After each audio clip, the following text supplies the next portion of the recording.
What is it really like being a Black person living or visiting South Korea in 2022? Hi, my name is Caroline, and I had the honor to live abroad in Seoul, South Korea. And what I experienced while there was nothing I could have prepared myself for. I was not a huge K-pop fan, and I wasn't into the dramas when I went, so in this video, you're gonna see a very raw and unbiased opinion. So keep watching. But before we dive right in, don't forget to subscribe if you have not. I make traveling and lifestyle videos where I show interested people like you how to travel more frequently and affordably in their 20s. Because I'm a firm believer that you don't have to have it all together before you see the world, if you know the right way to go about it. And that's something that you can learn right here on this channel. I'm 22 and I'm a frequent traveler, and I've been to several different countries by myself and financed them all myself as well too. So if traveling more affordably is something that interests you, don't forget to subscribe. But you're here because you want to know what it's like being a Black person in Korea. Stay tuned for the next portion of this video where I share my raw, unfiltered experience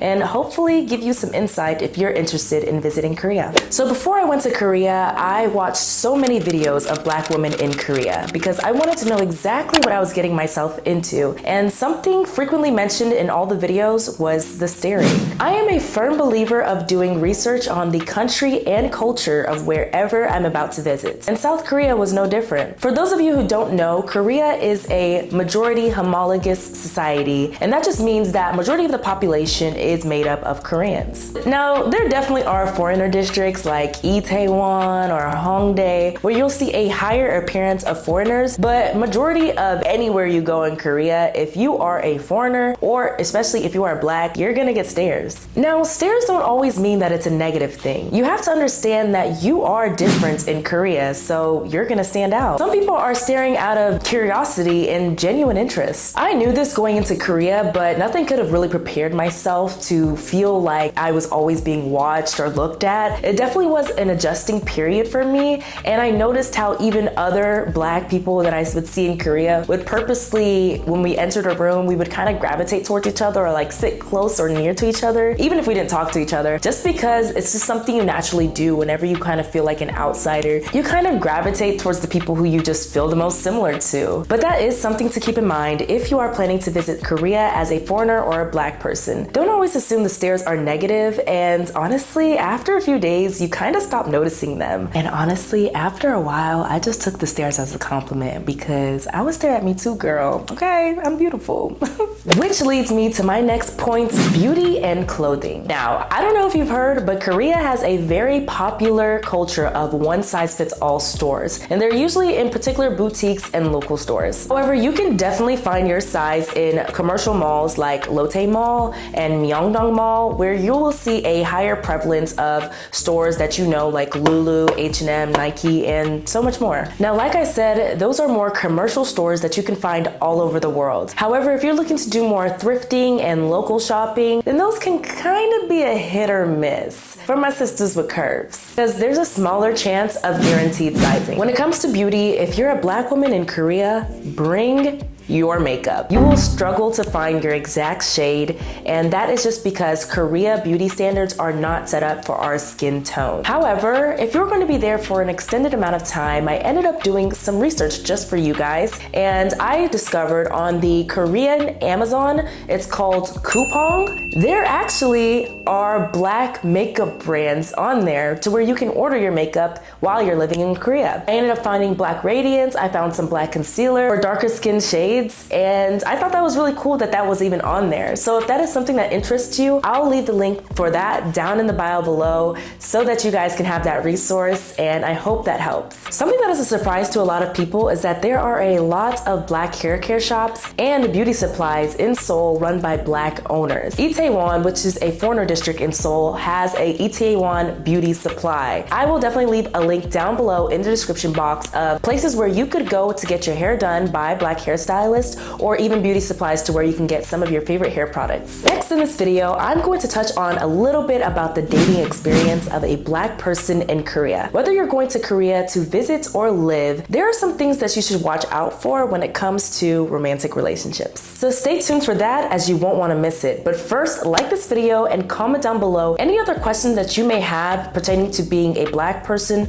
or just a foreigner living in Korea that I don't touch on in this video. Let me know in the comments below, and I definitely will be answering all of your questions. But wait, I have to show you guys something scary. 93% of y'all are not subscribed to my channel. Is this a smash and pass? Is this a hit and ditch? You got what you need from me? I'm hurt. If you've made it to this portion of the video, don't forget to hit that subscribe button if you haven't already. It's free 99 and it helps me continue making these awesome videos for you guys. Speaking of smash and pass, dating. When I went to Korea, I had no intentions of dating. Zero. Honey, I was there for the food, for the experience, for the shopping, for the Instagram pictures. But it is inevitable, as a Black person in Korea, you will get attention. Since I was there for so long, a lot of my friends were using the apps to make more Korean friends and explore Seoul more. So after a little bit of hesitancy, I decided to make an account, and I ended up meeting up with a guy for lunch. The guy was super sweet and such a gentleman the entire time. But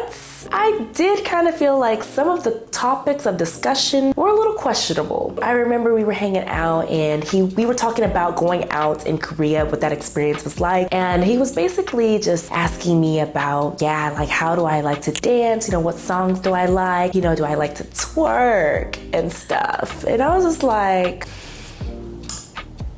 okay, yeah, sure, sometimes, you know, twerking happens, but why are we talking about that? Another thing he mentioned was he really cannot stand, and he brought this up, you know, when people are singing songs and they use derogatory terms like, you know, the N-word or something. He's just like, hey, I can't stand that. That's so disrespectful. And although I appreciated the acknowledgement of that, I was just kind of like, why are we talking about this? You know, why is this the topic of discussion? It wasn't anything wrong, but it was more so kind of this idea of he felt the need to talk about more stereotypical Black things instead of just talking to me like a normal human being would talk to someone that they were on a first date with, you know? I don't know, take that for what it is, but it was just Now, not a lot of people talk about this, but sometimes dating in Korea as a foreigner means that you will be used for your money or excessively paying for things. And what I mean by that is many Koreans know that foreigners coming to Korea have some sort of money tucked away, some sort of money in order for you to get there. And this goes for both men and women. I unfortunately experienced this on a date in Korea where I felt constantly pressured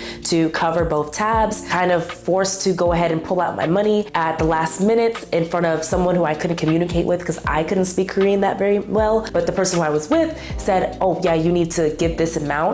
And I would give that amount, and they never gave any amount either, meaning like I covered both of us. And some of y'all might not find an issue with that. Some of y'all will, I don't know. For me, I kind of felt like all you have to do is just ask me. I don't mind covering a tab or a bill for both parties as long as you just ask me. But if you just kind of force the money out of my hand or force it out of me and don't quite explain to me like what it's being used for or that you're getting paid from this as well, I just kind of found that a little bit concerning, and I didn't enjoy that as much. So that is something to definitely look out for when you are dating in Korea, is people who might just be simply talking to you just to make a little bit of money or get a little bit of food or whatever the case may be. Now, if you don't like to go out on dates, but you like to go out with your friends, it's pretty hard to ignore the extensive party and drinking culture in Korea. In some parts of Korea, soju is even cheaper than water. It is very common to drink with work colleagues, friends, and family. It's just the norm. So odds are, if you are the type that enjoys a good party, you will find yourself at the club at some point. There are many places to party in Korea. Since I was living in Seoul, I specifically went out in Itaewon, Hongdae, Gangnam, and since I had a lot of friends that attended Yonsei University, I even went out in Sinchon a couple times to their norabangs, which, if you know, those are a party in itself. Something to be aware of as a foreigner in Korea Korea is that there are clubs that will turn you away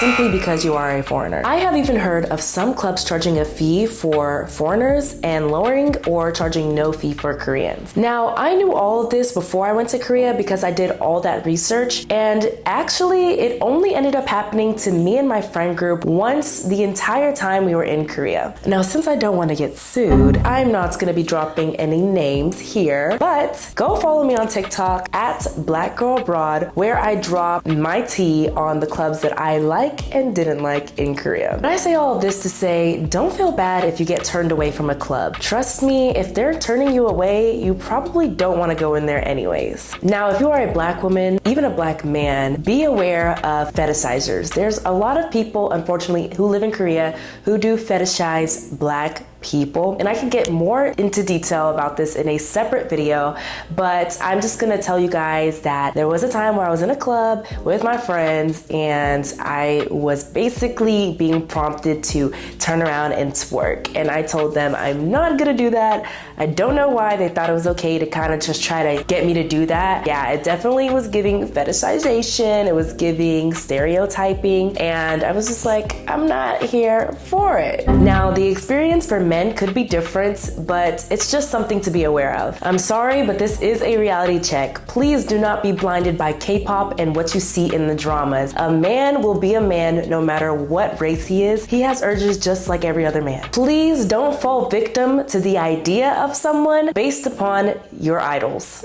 I couldn't fit everything in this video, so if you want to see more of my experience living in Korea, then I think you will definitely enjoy my Seoul, South Korea vlog series, as it shows you my day-to-day experience living in Korea as a black woman. Thank you guys so much for watching this video. I hope you guys enjoyed. Don't forget to subscribe, and I'll see you guys in the next one.